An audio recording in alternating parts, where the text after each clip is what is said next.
دوستو، واقعہ کربلا مانو اتہاس کا ایک ایسا واقعہ ہے جو مظلوم کو ظالم کے خلاف آواز اٹھانے کے لیے پریرت کرتا رہے گا۔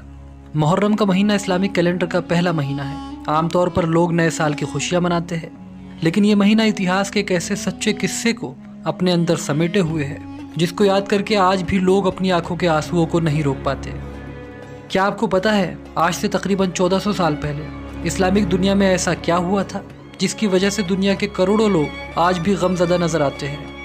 یہ مہینہ اسلام کے اتہاس کا وہ مہینہ ہے جس نے اس مذہب کو شروع ہوتے ہی ختم ہونے سے بچا لیا، جس نے اسلام کے انسانیت والے اینگل کو دنیا کے سامنے لا کر رکھ دیا۔ آج ہم آپ کو اسلامی اتہاس کے اس چیپٹر سے روبرو کرانے والے ہیں جس کو ہم کربلا کے نام سے جانتے ہیں۔ کربلا کے واقعے کا اصل بیک گراؤنڈ کیا ہے، آئیے آپ کو ڈیٹیل میں سمجھاتے ہیں۔ دوستو، کسی بھی کہانی کے انت کو سمجھنے سے پہلے یہ پتہ ہونا بے حد ضروری ہوتا ہے کہ اصل میں اس کہانی کی شروعات کہاں سے ہوئی تھی۔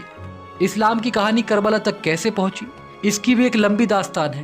فی الحال ان شارٹ اتنا سمجھ لیجئے کہ جب اللہ کے آخری پیغمبر حضرت محمد مصطفیٰ صلی اللہ علیہ وسلم نے اسلام دھرم کی شروعات کی تو عرب کے لوگوں کو دھیرے دھیرے اللہ کے نبی کا پیغام پسند آیا اور اسلام دھرم کے ماننے والوں کی تعداد بڑی تیزی کے ساتھ بڑھنے لگی۔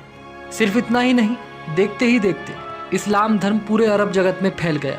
یہاں غور کرنے والی بات یہ ہے کہ اللہ کے آخری نبی نے اپنی زندگی میں یہ اعلان بھی کر دیا تھا کہ وہ اللہ کے آخری پیغمبر ہے اور ان کے بعد پیغمبر آنے کا یہ سلسلہ ختم ہو جائے گا۔ آپ کی معلومات کے لیے بتا دیں، حضرت محمد مصطفیٰ صلی اللہ علیہ وسلم کی ایک بیٹی تھی جن کا نام فاطمہ تھا۔ اللہ کے نبی نے اپنی بیٹی کی شادی اپنے چچا حضرت ابو طالب کے بیٹے حضرت علی سے کرا دی۔ جانکار بتاتے ہیں حضرت علی نے اسلام کو عوام تک پہنچانے میں بہت ہی مہتوپورن یوگدان ادا کیا تھا۔ یہی وجہ تھی کہ زیادہ تر لوگ یہ چاہتے تھے کہ پیغمبر صاحب کے بعد اسلام کی سرپرستی حضرت علی کو ملے۔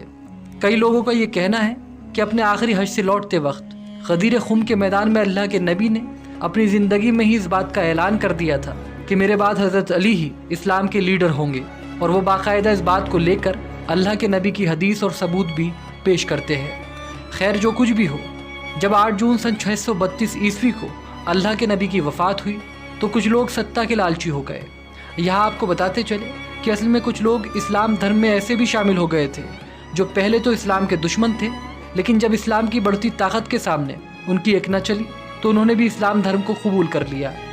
جانکار بتاتے ہیں ان کا مقصد صرف اور صرف اسلام کی بڑھتی طاقت کا استعمال کرنا تھا۔ اسلام کے انہی لوگوں نے حضرت علی کو نبی کا وارث ماننے سے انکار کر دیا اور خود ستا کی کرسی پر جا کر بیٹھ گئے۔ انہی لوگوں میں سے ایک شخص یزید کا باپ معاویہ بھی تھا۔